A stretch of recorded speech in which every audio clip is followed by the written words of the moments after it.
মায়েরটা খাইতে দিছে নানা খাটা হলি পরক্ষণে ডাক দিয়া কয় তোর বাবার ব্যবহার ভালো না, তোর বাবার ডানাও কাট।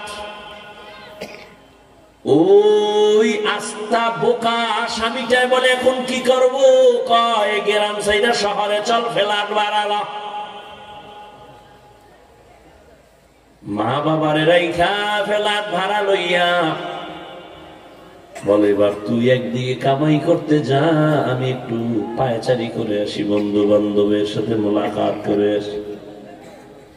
গাধার মতো কামাই করে ঘরে আনে, ডানা কাটা পরি সব কাছাইয়া ভেতরে নিয়ে কয় তোর চরিত্র ভালো না, তোর ডানাও কাটিয়া হিজরত করলাম।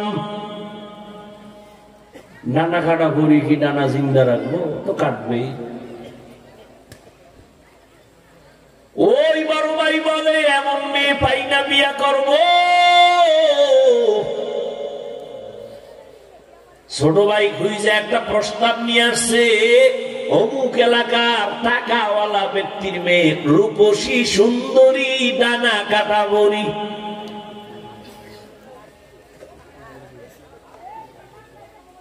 বড় ভাই রেগিয়া খায়, ভাই আলহামদুলিল্লাহ পাইছি জাগামত, জাতের মাই একটা পেয়ে গেছি, টাকাওয়ালার মেয়ে।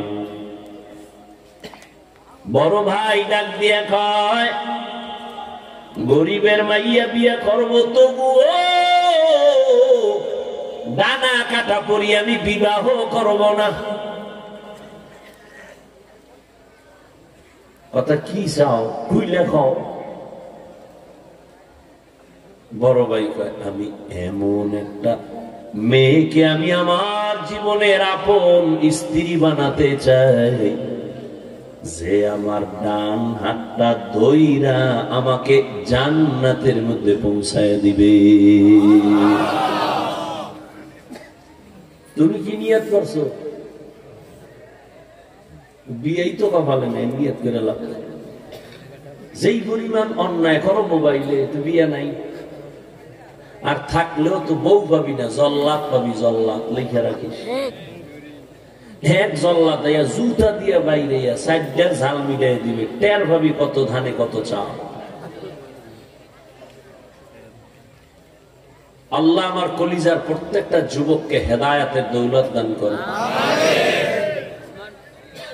আপনারা উঠেন কেন? ব্যারাম কি? উঠার ব্যারাম থাকলে ঢুকছেন কেন? ওই রাস্তায় বিড়ি টানতেন আর বয়ান শুনতেন। হ্যাঁ তো ওই বিড়ি টাননেওয়ালা গুলোকে মাইকটা